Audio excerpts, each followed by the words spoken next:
அனைவருக்கும் வணக்கம். இப்ப நான் வந்து 1 டம்ளர் வெள்ளை சோளம் தான் எடுத்திருக்கேன். வெள்ளை சோளம் எடுத்திருக்கேன். இந்த வெள்ளை சோளத்த நல்லா அலசிட்டு, ஒரு 4லேருந்து 5 மணி நேரம் நம்ம ஊற வைக்கணும்.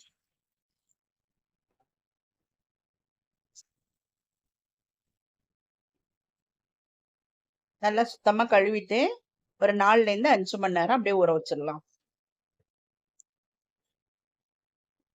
பாத்தீங்கன்னா, கழுவும்போது மேல நெறைய திப்பிகள்லாம் மிதக்கும். அதெல்லாம் நல்லா வடிகட்டி எடுத்துட்டு, ஒரு 5 முறை நம்ம அலசிட்டு, அப்படியே நம்ம ஊற வச்சு விட்டுறலாம்.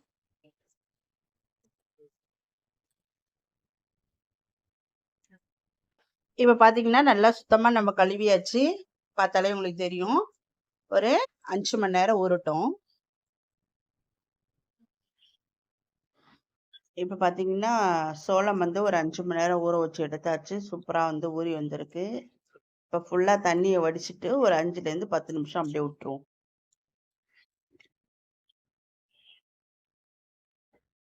இப்ப பாத்தீங்கன்னா, எல்லா தண்ணியும் நம்ம வடிச்சு எடுத்தாச்சு.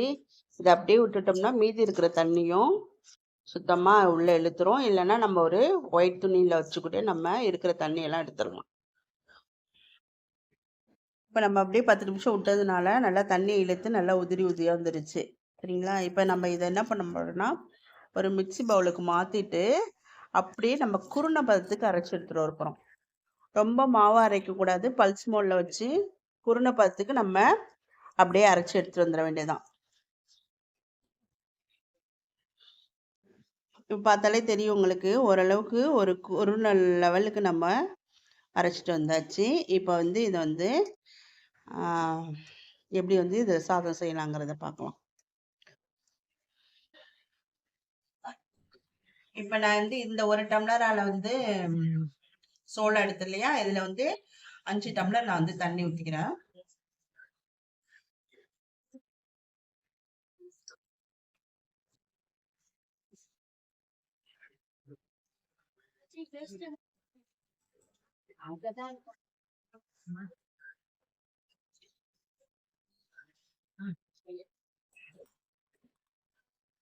இப்ப பாத்தீங்கன்னா தண்ணி நல்லா கொதிச்சிட்டு இருக்கு. இந்த டைமிங்ல நம்ம தேவையான அளவு உப்பு சேர்த்துக்கலாம்.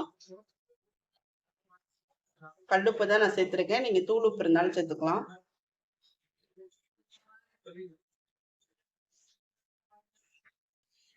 இப்ப தண்ணி நல்லா கொதிச்சிருச்சு. நம்ம அந்த மாவு அரைச்சு வச்சிருக்கோம் இல்லையா? அந்த குருணையை கொஞ்சம் கொஞ்சமா இதுல ஆட் பண்ணிக்குவோம்.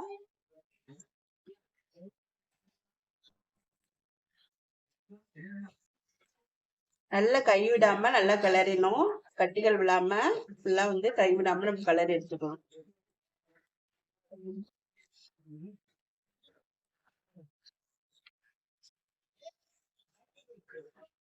இந்த மாதிரி கட்டிகள் இல்லாம நல்லா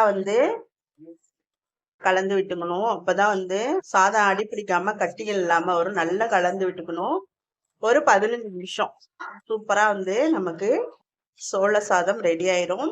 நீங்க இந்த டைமிங்ல உப்பு பாருங்க. உப்பு பத்தலைன்னா நீங்க கொஞ்சம் உப்பு போட்டுக்கலாம்.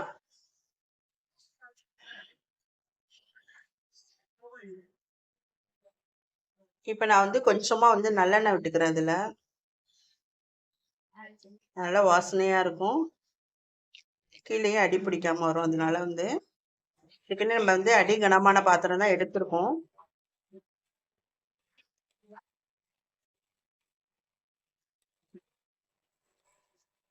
நல்லா வேக விட்டுருவோம். வேக விட்டு பார்ப்போம். ஒரு 15 நிமிஷம் கழிச்சு பார்ப்போம். இப்ப பாத்தீங்கன்னா சாதம் நல்லா வெந்துருச்சு. இது ஸ்டவ் ஆஃப் பண்ணிட்டு ஒரு 1/2 hour நம்ம அப்படியே வச்சுட்டா போதும். 1/2 மணி நேரம் வைக்கணும். அப்பதான் சாதம் நல்லா ஆறி நமக்கு உருண்டை பிடிக்கிறதுக்கு கரெக்டா வரும்.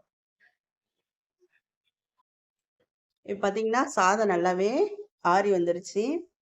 நான் ஏற்கனவே நல்லெண்ணெய் ஊத்திட்டதுனால இதுல அப்படியே உருண்டையா உருட்டி வச்சிடலாம். இல்ல உங்களுக்கு உருண்டை பிடிக்க வரலன்னா நீங்க கொஞ்சமா எண்ணெய் வச்சு அழகா அப்படியே உருண்டை பிடிக்க வேண்டியது.